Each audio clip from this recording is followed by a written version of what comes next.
templates and about, ideas, and I can point them to places and kind of give them like dumbed down versions of my old reports. And I'm certainly willing to do that. So if you do have readers who are interested in learning more about reporting, I'm certainly willing to help. I mean, I just didn't put it in the book for mainly that reason. Okay, yeah, it definitely makes sense, and nothing.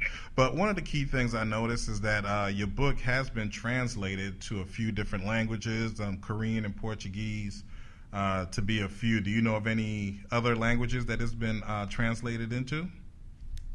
I know there are. I mean, Portuguese is out, and Korean I think is out as well. And if it's not, it's very close.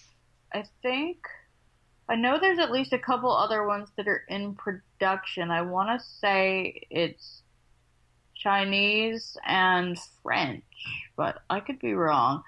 I know they told me what it was, but I forget these things. But I've had a lot of interest in getting it in Spanish. People have written me about wanting it in Spanish, so I have at least told them that someone should pick it up in Spanish. But it's basically the translation company's approach no starch for it, so it really has nothing to do with what I want as far as I can tell. But certainly if there's other languages people around the world would like, I'd like to see it in Latin or Greek or something. That would be fun. Like we did Harry Potter in Latin. Yeah. So, there's probably not that much of it. Probably me and my mentor at Mach 37, Bob, would probably be the only people who read it. But yeah, there are some languages, and it's really fun to see it in, particularly the cover in different languages. Like, if anybody's seen the Portuguese cover, it actually, apparently, penetration testing is testes de invasio, like testes. So somebody maybe should have ran that by somebody at some point. But that's really funny and a good conversation starter. So. All right. Early in the interview, you stated that your mom had a PhD in computer science. So do you guys geek talk, or, how's the conversation when it comes to like the technology aspect with you and your mom? She actually taught me coding. I was, maybe 6 or 7 and watched, I want to say it was Independence Day, and he pulls up his laptop and it's like, "Good morning, Dave," and I'm like, I want to make my computer do that. So I decided I wanted to learn to code, and so she taught me some C coding. I guess that dates me, that C coding was the hip thing to do back then. And she, she's still a much better coder than I am.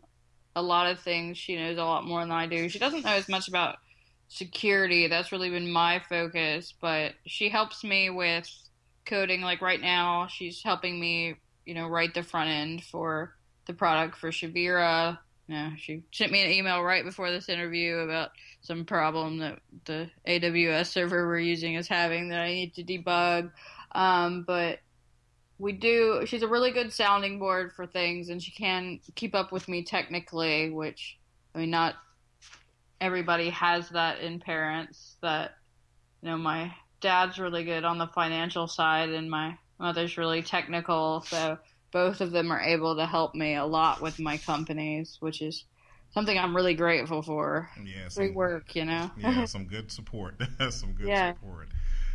Also in the book, I meant to mention this earlier, I noticed that you acknowledged a lot of people in the InfoSec community. Also, you talked about your collegiate cyber defense competition, ShmooCon, being the first conference and the first conference that accepted your talk. And you also talked about the DARPA Fast Track program, as well as a friend of mine as well, Joe McCrae, being your InfoSec big brother. If you could talk to me about, the acknowledgments, the help that you got to be where you are, not only in the book, but also as an InfoSec professional as well. Yeah, I did. I have gotten a lot of support from people in the industry as I've been coming up. I feel like information security kind of gets a bad rap because, we're people like anonymous, and we are, helping Gamergate run people out of their houses and stuff like that. But And certainly there's bad elements everywhere, as well as in InfoSec. But if you can find the right people, and I feel like, the InfoSec community has a lot of the right people who really do just want to help people and aren't all about being super elite or whatever it is they say in the hacker movie. And if you're not elite, you're not good enough to talk to me. I mean, there's not as much of that as one might think, that there are a lot of people who really do just want to help others and make the world more secure, and that's why they're doing this. And I've been lucky that I've met and been able to work with a lot of those people. I mean, you mentioned Joe McCrae. He's helped me with a lot of things. He's a really great trainer. Mm-hmm. So I've learned so much about speaking and training, and even like being a consultant. Like I went on a job with him once, and it was like, I didn't even know how to button a suit properly almost. But it's like I've learned so much about just being a professional from him. Right. And so he's been really great. We used to joke that, we were twins, and, he was like 2 minutes older than me. I mean, can't you see the resemblance? Him and a lot of the other people that are mentioned in the book, I've learned so much from. They were so helpful and continue to be, help me get jobs, introduce me to people, help me, when I just can't make something work and I need help, I need another set of eyes. You mentioned the collegiate cyber defense competition. I basically joined the team when I was at James Madison. So we had a cyber defense club there, and the captain of the cyber defense club was like the cutest boy ever. So that's why I joined, and I'm not afraid to say that. He's married to the same girl he was with then, so that didn't work out for me. But the next year, I was the captain. Yeah, I totally wanted to date this guy. I didn't really know anything about hacking at that point. Right. So I basically just joined to get his attention, but it turned out that this worked out at the end. Yeah, so I went to the competition, and if you're not familiar with it, basically the student teams play the new IT security staff at an organization that's actively under attack, so it's compromised to begin with. There's a bunch of red team members who are professional penetration testers, which I switched and did the red team side after I graduated. They have business injects they have to do, so they have to stand up new technology. There's, at least in my region, they have a fake CEO who comes in and yells at you. It's really intense situation, but it was.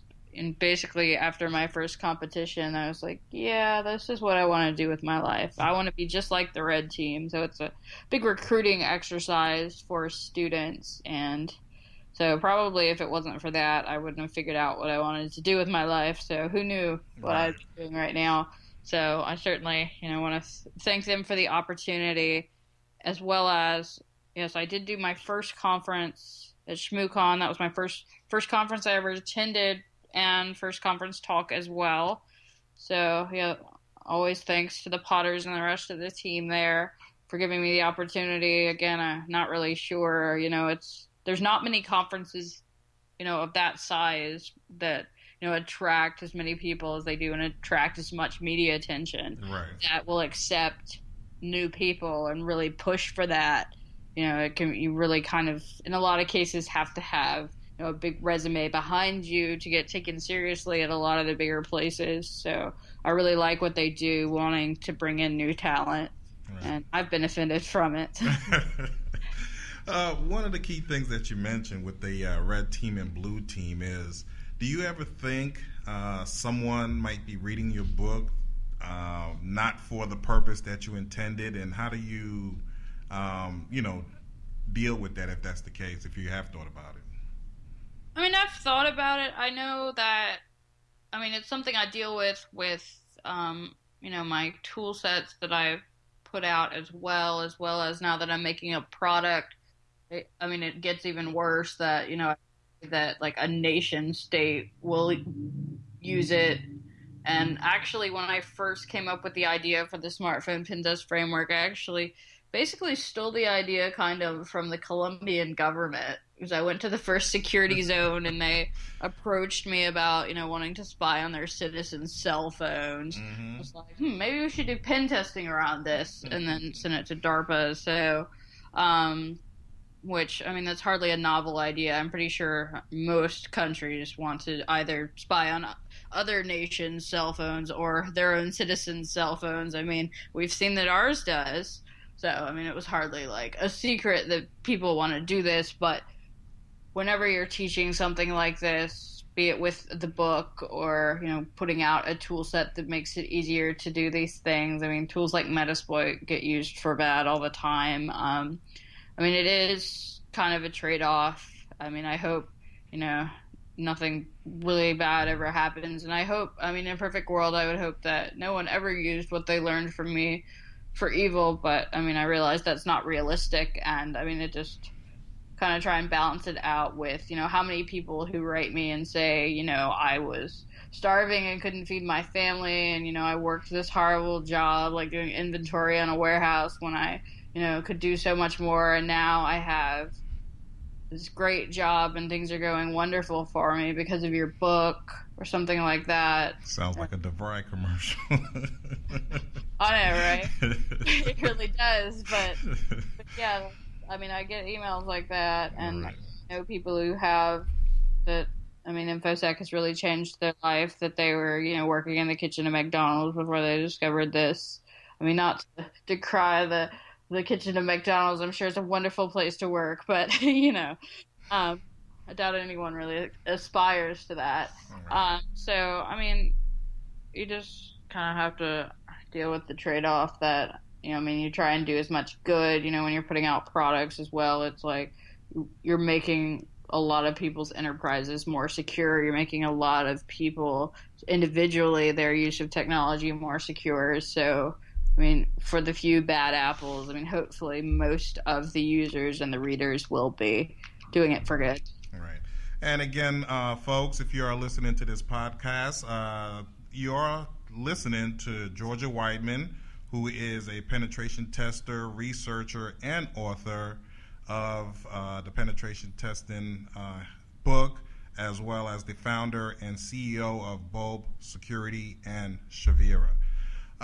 So what's next for you? Upcoming conference, upcoming teaching, gigs. What's on tap for you? Where should people look out for you? Well, I'm going to be teaching this summer a couple of places. Well, I'm doing exploit development at Black Hat. So if you're going to be in Las Vegas, definitely try and check that out. I'm also doing a couple of introduction to penetration testing classes. I'm doing NOLACon in New Orleans, so always a fun place to visit. Yes. And let's see, everything else pretty much upcoming is going to be like just private things. I'm spending most of the summer catching up on consulting gigs and private training I have to do that was supposed to be in the spring, but I pushed it back because of Mach 37 when I got that opportunity. Luckily a lot of my clients were like, yeah, that's fine. We'll push it. That's a pretty good opportunity. So in building the product with Shavira, taking it from hack tool to product. So we're spending a lot of time with that, trying to get a minimum viable product into the market as soon as possible and, into the hands of the people who are expressing interest. So a lot of time with that, and I will be in Las Vegas and NOLACon, and then in the fall I'm doing ArchCon in St. Louis, and I'm doing conference in Melbourne, Australia, and it's basically their version of ISOC or ISC squared, their information security organization. So I'm actually keynoting that, and that's really exciting. Wow, congratulations on that. Thank you. And I'm coming back here right after that. I'm actually doing the ISACA conference. I think it's called CSX, and I decided I wanted to do it because the keynoter is Robert Herjavec, and he's kind of like my celebrity crush. I mean, before he was on Dancing with the Stars, because he's on Shark Tank, and he has a background in information security. That's the kinds of work that he does. So I've always thought he's pretty cool. So hopefully I'll get to meet him. So yeah, he's keynoting that. So I'm gonna go speak there. So, I mean, not as many conferences as I used to do. You know, I'm doing a lot